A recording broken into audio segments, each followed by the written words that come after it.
तर मंत्री गिरीश महाजन आणि पोलीस अधीक्षक हे घटनास्थळी दाखल झाल्याचं देखील देवेंद्र फडणवीसांनी आपल्या ट्विटमध्ये म्हटलेलं आहे। तसंच स्थानिक प्रशासन आणि रेल्वे प्रशासन देखील या सगळ्या संदर्भात तातडीनं कार्यवाही करत आहे। जे जखमी आहेत त्यांच्यावरती देखील उपचार रुग्णालयात सुरू झालेले आहेत असं देखील देवेंद्र फडणवीसांनी आपल्या ट्विटमध्ये म्हटलं आहे।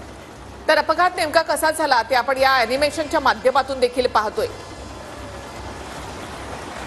सगळ्यात आधी ही पुष्पक एक्सप्रेस अचानक चैन पुलिंग केल्यामुळे चैन खेचल्यामुळे तिथेच थांबवण्यात आलेली होती। तर घटनास्थळी आता 8 रुग्णवाहिका पोहोचलेल्या आहेत अशी माहिती देखील मुख्यमंत्र्यांकडून देण्यात आली आहे। मुख्यमंत्र्यांनी या संदर्भात एक ट्विट केलेलं आहे। जिल्हाधिकारी आता काही वेळातच घटनास्थळी पोहोचतायत असं मुख्यमंत्र्यांनी म्हटलेलं आहे। तर पाचोरा ग्रामीण रुग्णालयामध्ये जखमींवर सध्या उपचार सुरू आहेत। तर गिरीश महाजन हे देखील आता घटनास्थळी पोहोचले आहेत।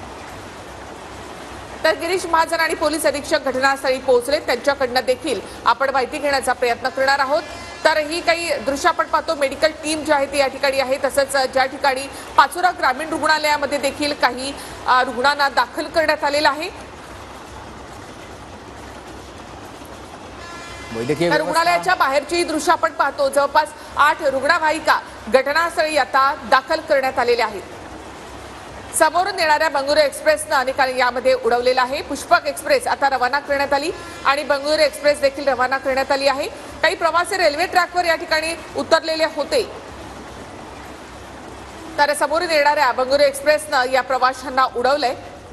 आता 8 रुग्णवाहिका ज्या आहेत त्या घटनास्थळी रवाना करण्यात आलेल्या आहेत। जखमींना पाचोरा ग्रामीण रुग्णालयामध्ये दाखल करण्यात आलंय। तर 8 रुग्णवाहिका आता घटनास्थळी दाखल होत आहेत। या संपूर्ण घटनेमध्ये 8 जणांचा मृत्यू झाल्याची प्राथमिक माहिती मिळते, मात्र अद्याप याची पुष्टी होऊ शकली नाही।